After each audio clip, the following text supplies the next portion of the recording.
first one is pretty awesome, like the rest of them.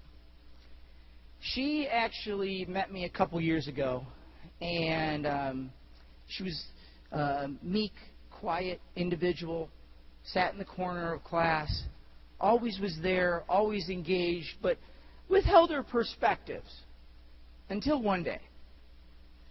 On that day, we were talking about something that really fired her up.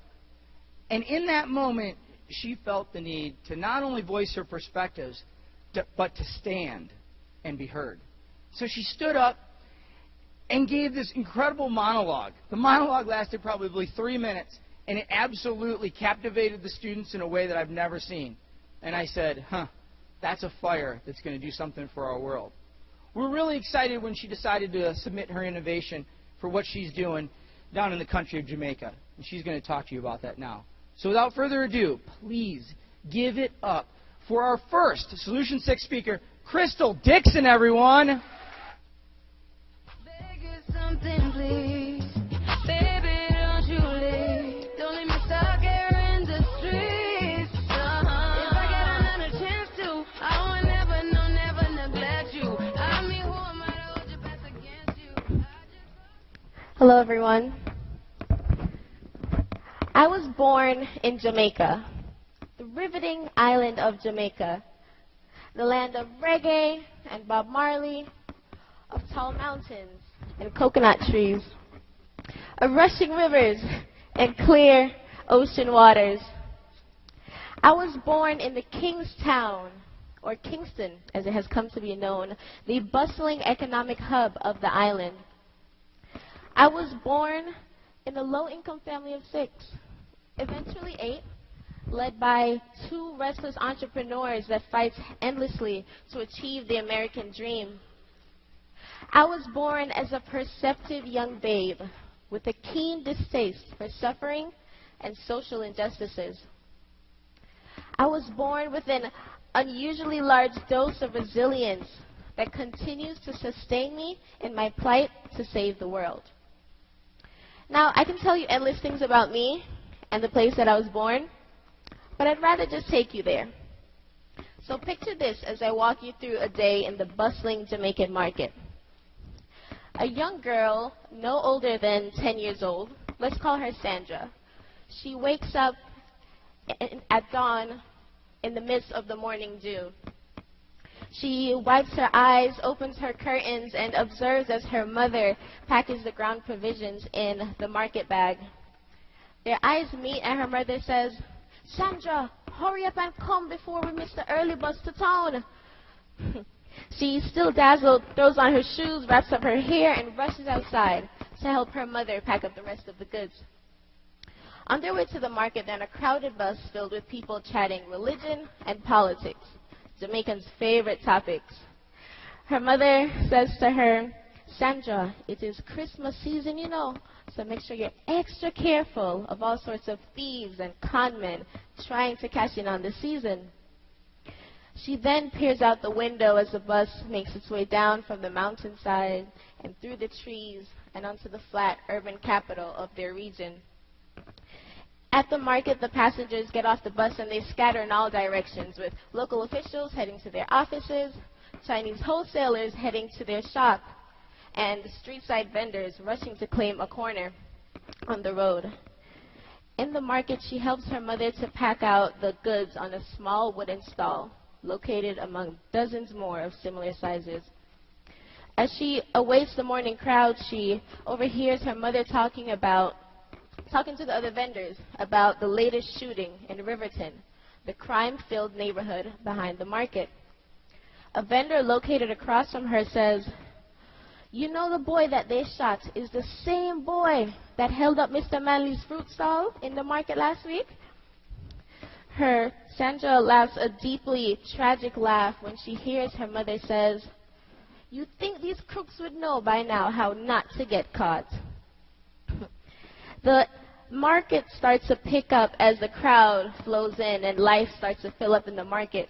And all you can hear on one side is, "Sister, sister, come buy your husband a nice gold chain for the Christmas." And on the other side, "My good friend, come for the hottest new Christmas hairstyle."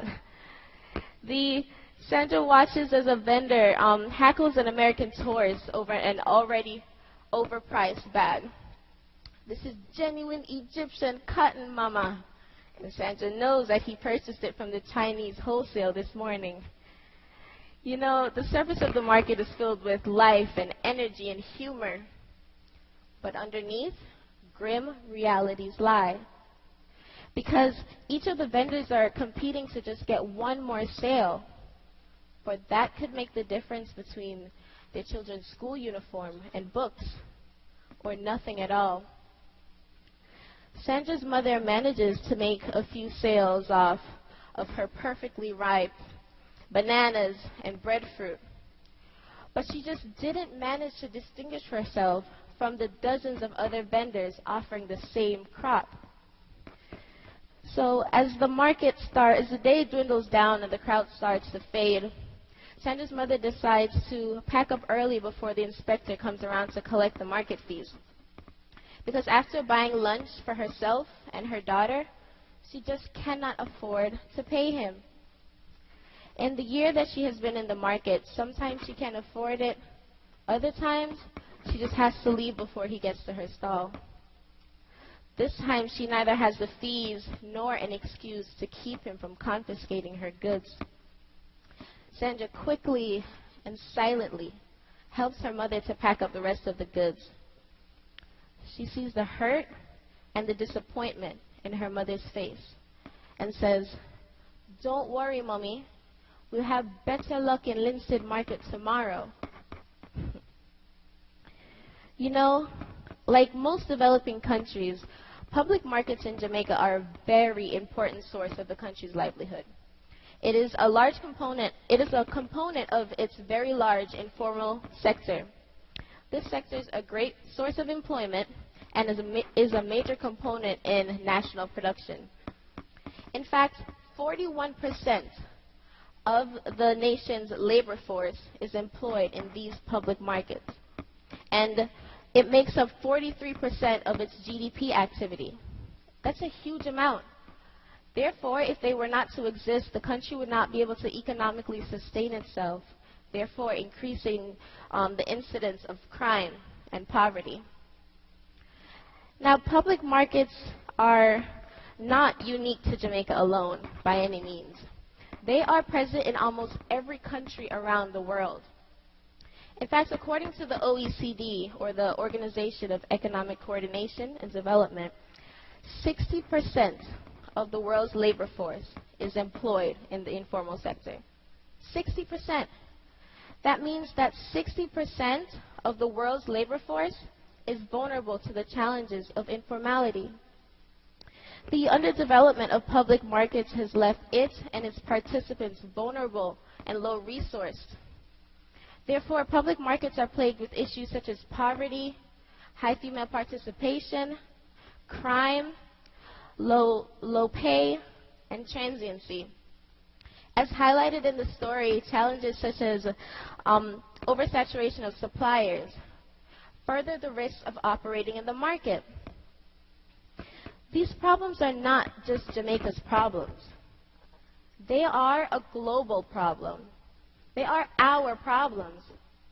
The challenges in the market may seem insurmountable, hopeless, dark. But I choose to see the light. Therefore, my solution to addressing the challenge of informality is to establish collaborative impact networks that facilitate the development of worker-owned cooperatives for businesses in public markets. So I know that sounds like a lot, so let me start by breaking it down. What is a collaborative impact network? A collaborative impact network is a network made up of key stakeholders that address the social mobility of a particular group and which works to create positive change. So in the case of informality in public markets, this network would be made up of the vendors, the local officials, the consumers, the businesses in the formal economy. And this network would work to provide development support for the market and its participants. Now, I'm a strong believer that the broad results of positive change are always mutually beneficial because we're all deeply interconnected. But the great part about this network is that the results are actually tangible. The public officials directly benefit from the increase in revenues from market fees or trade licenses. The vendors directly benefit from the development support and the increasement in well-being. The businesses in the formal economy directly benefit from the relationship with the public market where they can reach more consumers, and so on. At the most basic level, I am proposing to create and to build the social capital of the market and its surrounding communities, therefore connecting them to the resources needed to not only survive, but to thrive in the market's competitive environment. Now, high social capital alone, without an effective strategy to addressing these challenges, will only get us so far. Therefore, the second aspect of my idea is to use this network to facilitate the development of worker-owned cooperatives. So for those who may not know, a worker-owned cooperative is a business model where the workers own the business that they work in. Therefore, they benefit when the business profits, and they also get to split the dividends at the end of the year. A great part about this business model is that they have an equal voice in all decision-making processes. Now, we're all familiar with cooperative organizations here in Gainesville, such as the Citizens Co-op and the Cooperative Living Organization. But what if we were to apply this model to public markets? Just what if? A worker-owned cooperative is a perfect solution to the challenges of oversaturation of suppliers and the lack of social safety net in times of emergencies. As a member of the cooperative, businesses would get to share the cost of expenses where their individual burden is decreased. As a registered cooperative in Jamaica, they would gain tax-exempt status on their business where they get to eliminate the high taxes on their income. As they begin to get formulated into the formal economy or integrated into the formal economy, they get access to business development services and loans provided by the government. They would also strengthen their social safety net where in cases of emergency, where let's say Sandra's sick and her mother cannot afford to find someone to look after her, she doesn't have to close down the business and risk losing out on revenues for the day. What I really like about this business model for public markets is that it's really tailored to meeting the needs of the employees, not stockholders who are much better off than the persons who keep the business afloat. Therefore, these business owners can choose to create programs that address issues that affect them all, such as covering transportation costs, or paying their children's school fees, or hiring security for their stalls. This idea is extremely feasible to implement. And you ask me how? I know this because I've already joined forces with faculty here at the University of Florida and public officials from government agencies in Jamaica to create the foundation for this impact network. Through our grant-funded efforts, we will equip the cooperative with the technical capacity needed to survive.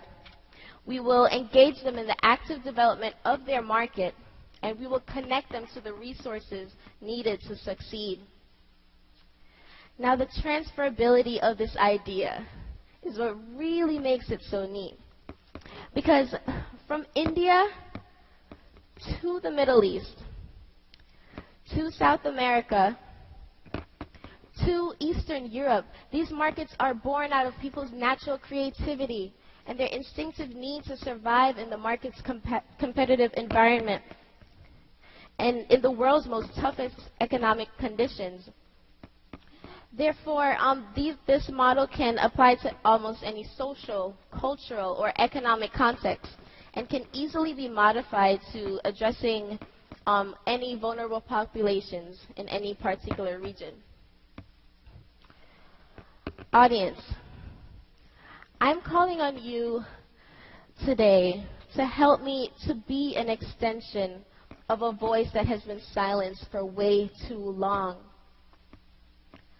I'm calling on you all today to shift the way that informality is viewed.